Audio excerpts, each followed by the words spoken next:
Henry's feelings change with his mood. At first he was cavalier in a way guaranteed to irritate me. "Oh, it doesn't matter. I never read what you write anyway." At that point, there was talk about whether he would get a share of the profits, and a quick glance at his computer's Google history revealed the phrase, film option. Then, when it dawned on him that people he knows actually do read, he panicked a little. So writing about him became a negotiation, which sometimes he won and sometimes he lost. He was fine about being portrayed as a smart-ass bro. What he worried about was that I might reveal him to be the sweet, caring, wonderful, soon-to-be man he really is. I only slipped a little. There are many good, some great, books about autism. See resources, page 219, about the science, the history, treatments. While this book touches on all these subjects, you will never see a review of it that begins, "If you have to read one book about autism." This is not that one book. It is a slice of life for one family, one kid. But I hope it seems sort of a slice of your life, too.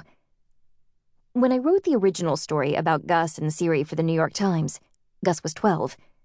Most of this book takes place when my sons are 13 and 14. When the publisher tears the manuscript from my hands, they will be 15, then 16, when it hits the remainder bin. Kids grow older, and I wanted this book to be accurate, so I would still be writing and changing it if my agent hadn't called me one day and said, "For the love of God, just put a period on it." So I did. Introduction. My kids and I are at the supermarket. "We need turkey and ham." Gus tends to speak in exclamation points. "A half-pound." "And what, Mommy?" I'm stage whispering directions, trying to keep the conversation focused on deli meats. Behind the counter, Otto politely slices and listens, occasionally interjecting questions. We're on track here. And then we're not. "So, my daddy has been in London for 10 days, and he comes back in 4 days, on Wednesday. He comes into JFK Airport on American Airlines Flight 100 at Terminal 8. Gus says, warming to the subject. "What?" "Yes, Mom says thin slices.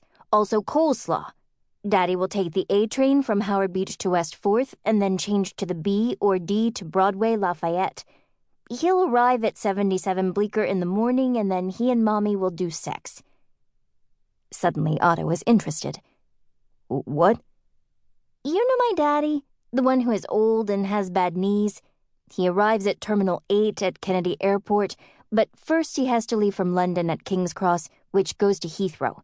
And the plane from Heathrow leaves out of—" "No, Gus.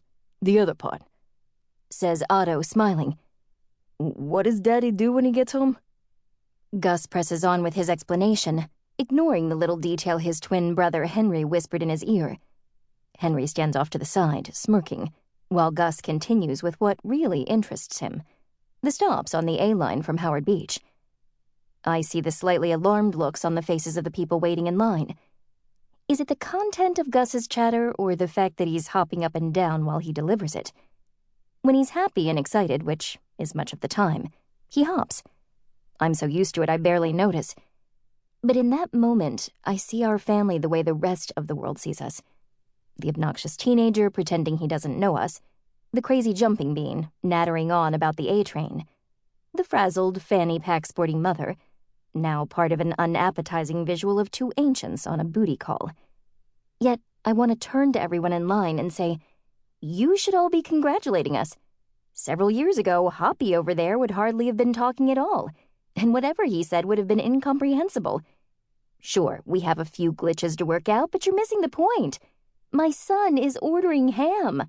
Score!" You may recognize Gus as my autistic son, who recently enjoyed his 15 minutes of fame. I wrote a story for the New York Times called To Siri with Love, about his friendship with Siri, Apple's intelligent personal assistant. It was a simple piece about how this amiable robot provides so much to my communication-impaired kid. Not just information on arcane, sleep-inducing subjects.